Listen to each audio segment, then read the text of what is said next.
Mathematics comes up often in our discussions with Muslims.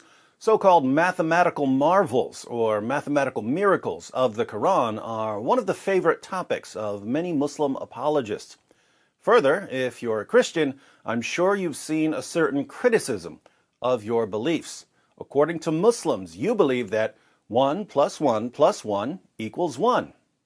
This problem, of course, can be solved simply by adding units. One person plus one person plus one person equals three persons, Father, Son, and Holy Spirit. If our Muslim friends are referring to the divine nature that the three persons all share, you're probably familiar with the common response, 1 times 1 times 1 equals 1, or possibly infinity plus infinity plus infinity equals infinity. But that's not really important for this video. In this video, we're going to get a math lesson from the great God Allah. We'll read two verses of the Quran, Surah 4, verses 11 and 12, which are about dividing up an inheritance. Now, unless you're a lawyer who deals with contracts, this passage is going to be confusing at first, but it will eventually make sense, especially when we insert some numbers.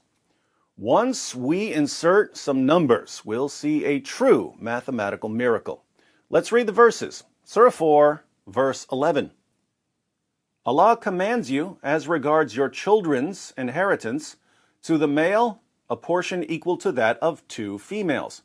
If there are only daughters, 2 or more, their share is 2/3 of the inheritance. If only one, her share is a half. For parents, a 1/6 share of inheritance to each if the deceased left children.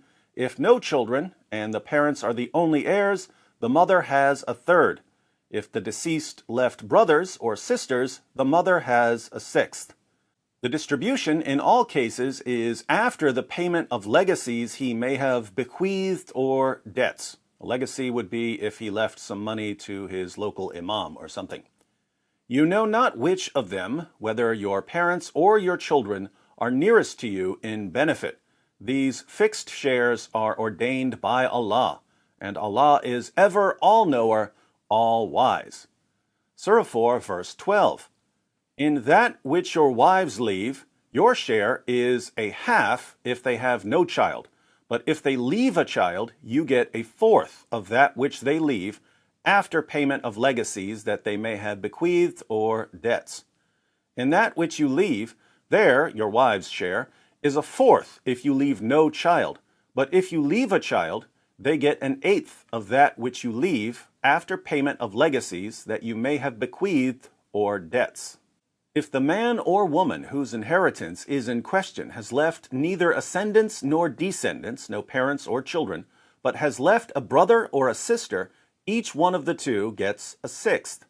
But if more than 2, they share in a 1/3 after payment of legacies he or she may have bequeathed or debts, so that no loss is caused to anyone.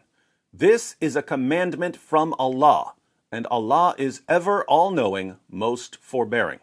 Notice, this is a commandment from Allah. You have to do this if you're a Muslim. All right, seems a little confusing, but we can make sense of this by imagining a specific situation. Let's say a man has 3 daughters, no sons, 1 wife, and 2 parents. He dies and leaves behind $24,000 as an inheritance. To keep things as simple as possible, let's say that he hasn't left anything to any non-family member as a legacy and that he was debt-free when he died. Watch what happens when we divide up the inheritance. How much of the $24,000 will his daughters inherit? Allah, the All-Wise, tells us, if there are only daughters, no sons, 2 or more, their share is 2/3 of the inheritance. So, 2/3 of the $24,000 will be divided among his 3 daughters. 1/3 of $24,000 is $8,000. 2/3 of $24,000 is $16,000. $16,000 goes to the daughters. No problem there. How much goes to the parents? Allah, the All-Wise, tells us, For parents, a sixth share of inheritance to each if the deceased left children. The deceased did leave children, 3 daughters, so each parent gets a sixth of the inheritance. 1/6 of $24,000 is $4,000. So the mother gets her sixth of the inheritance, $4,000, and the father gets his sixth of the inheritance, $4,000. So far, so good. How much does the wife get? Once again, Allah, the All-Wise, has the answer. In that which you leave, there, your wife's share, is a fourth if you leave no child. But if you leave a child, they get an eighth of that which you leave after payment of legacies that you may have bequeathed or debts. Since the man has children, 3 daughters, his wife gets an eighth of the inheritance. 1/8 of $24,000 is $3,000. So, $3,000 goes to his wife. Now let's put all of this together. The daughters receive $16,000. The mother receives $4,000. The father receives $4,000. The wife receives $3,000. $16,000 plus $4,000 plus $4,000 plus $3,000 gives us a total of $27,000.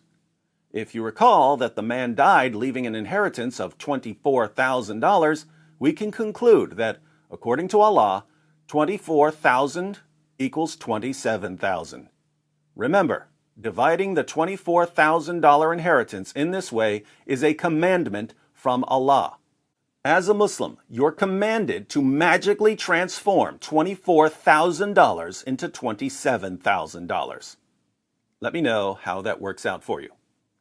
So, when you read about Allah bragging that He's the ever all-knower, all-wise, don't forget that He can't do third-grade math. Muslims, when you trust Allah to guide you to paradise, always keep in mind that He couldn't guide you through a third-grade math class.